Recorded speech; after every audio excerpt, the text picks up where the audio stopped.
There's a mitzvah in this week's parsha known as Shiluach HaKan, which means to send away the mother bird from the nest. The Torah says as follows: Ki yikare kan tzipor lefanecha baderech. If you're walking down the road and you come across a bird's nest, we're talking about a nest of a kosher bird, and ha'efrochim o beitzim, there are either eggs or chicks in the nest, v'ha'em rovetzes al ha'efrochim o la'beitzim, and the mother bird is sitting on or hovering on the eggs or the chicks. So it's a kosher bird, the eggs are kosher, you're allowed to take it to eat it, it's permissible. However, the Torah says, Lo sikach ha'em al habonim. Don't take the mother bird together with the eggs or the chicks. Rather, as long as the mother is there, you can't do anything. Rather, shaleach tishalech es ha'em. First, you have to send away the mother bird. She should not see what is going to happen to her young. And then, v'esabonim tikach lach, then you are allowed to take the eggs or the chicks. And then the Torah says, L'man yitav lach, if you fulfill this mitzvah, you should do so in order for it to be good for you, v'harachta yamim, and you shall live a long life. A very interesting mitzvah, many different opinions about what it means, why the Torah commands it, many details practically in how it would be observed. But I want to just focus on this last phrase, because it's very unusual for the Torah to mention a mitzvah, commandment, and to give the promise of the reward next to it. In general, the Torah says, God says, do mitzvahs. Why? Because I tell you to, because I commanded you, because you agreed to accept it. Very rarely does the Torah use language that indicates this is going to be the reward if you do this mitzvah. And this is one of the few places that it happens, that if a person is careful in this mitzvah, fulfills this mitzvah of Shiluach HaKan, sending the mother bird away, then they will merit long life. Okay, there is a dispute among the Talmudic sages. What does it mean long life? Does it mean long life in this world? Does it mean long life in the world to come? All right, let's leave that to the side. What I want to focus on is how similar this is to another mitzvah. Because there's another mitzvah in the Torah which also uniquely has a reward listed next to it, and it's almost the same words. And it would appear that these two mitzvahs, one has nothing to do with the other. The other mitzvah that I'm referring to, famous mitzvah, Kabed es avicha v'esimecha, honor your father and your mother. And the Torah says, L'man yarichun yomecha, in order for your days to be lengthened, u'leman yitav lach, in order should be good for you. Almost exactly the same words, but the same unusual promise of a specific reward. And it would seem the fact that these two mitzvahs, which seem to have nothing to do with each other, have unusually a reward and the exact same reward, seems to imply that there is some connection between these two mitzvahs.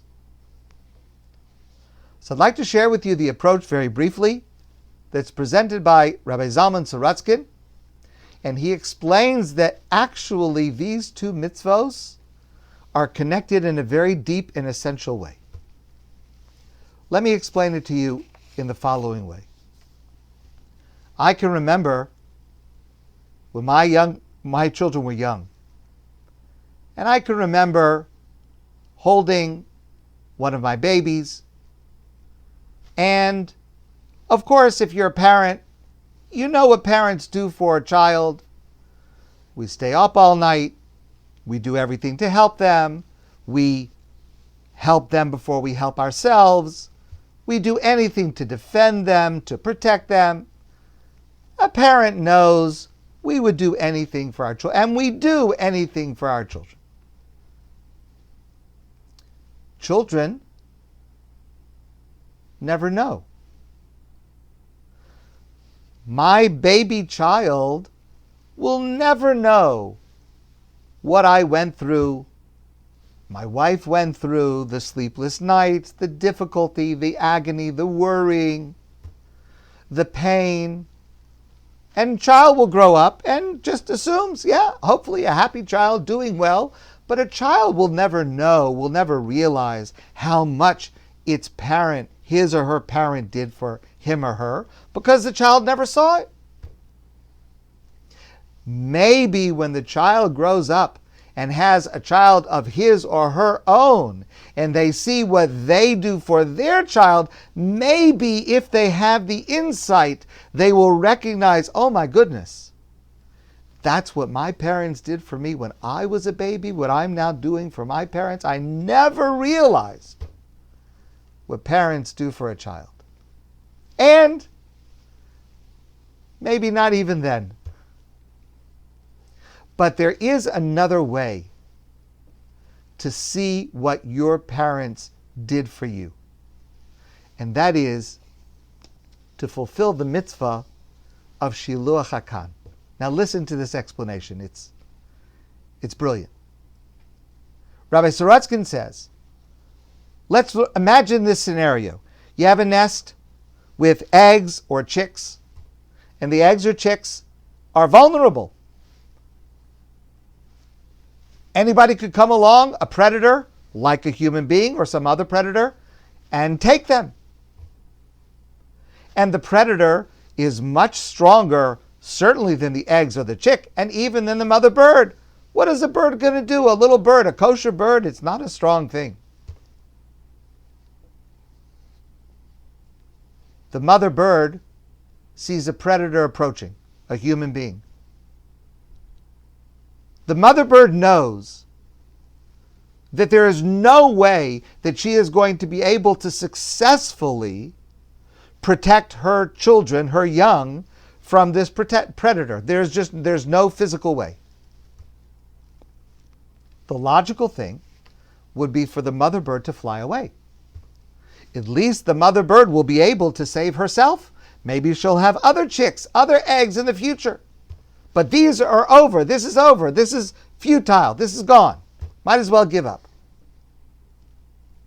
But when you come upon a nest, and there are eggs and there are chicks there, and the mother bird is staying, that's a mother bird that could have run away, but refuses. Shaharei ha'em nishlachas mibnei shelo barucha. Kasher karav eleh ha'adam. V'sichna es atzma. This mother bird is endangering herself. Bipnei ahavasa lepri bitna, because of her intense love of her offspring, to want to protect them and at least to stay with them. And if they are going to suffer a terrible fate, she will suffer that terrible fate. She will not leave them. It's in that scenario that the Torah says, when you see a mother who's willing to risk her life, to give up her life to save her children, don't exploit that loyalty and take the mother at that moment. Don't exploit that strength, that sense of wanting to protect, and take the mother at that point. That's wrong. When you fulfill the mitzvah of Shiluach HaKan, you see what a parent is willing to do for a child. And when someone sees or fulfills the mitzvah of Shiluach HaKan, they may have an insight if they think about it. Wow, that's what a parent does for a child. That's what my parents did for me when I was a child. And I must honor them. I must respect them. That's why the same reward is mentioned by both, because the underlying truth of the two mitzvos is connected.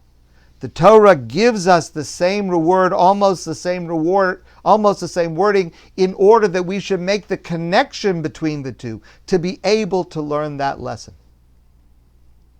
And I'd like to suggest to you that this is something that's important to think about, especially before Rosh Hashanah. Because Kibud Av V'Em, our obligation to honor and respect our parents, has a corollary in our obligation to honor and respect and love God. And if we're going to think about what this mother bird does for her young, and that's going to lead us to think about the amazing strength that our parents go to take care of us and to protect us and to nourish us, it should also lead us to think about what God does for us. God nurtures us. God protects us. God allows us to flourish. God defends us, even though sometimes we don't see it. Like babies often don't see what their parents do for them. But the parents do it nonetheless. As we approach Rosh Hashanah, let's recognize that God is always hovering over us, looking out for us, protecting us, watching out for us, nourishing us. Sometimes we see it, sometimes we don't see it. But God's always there. Just like the mother bird is always there protecting her young. My friends, I want to wish you a great Shabbos. And I also want to wish you Shana Tova, a very happy, healthy, safe, and joyous new year. And I look forward to seeing all of you soon in person.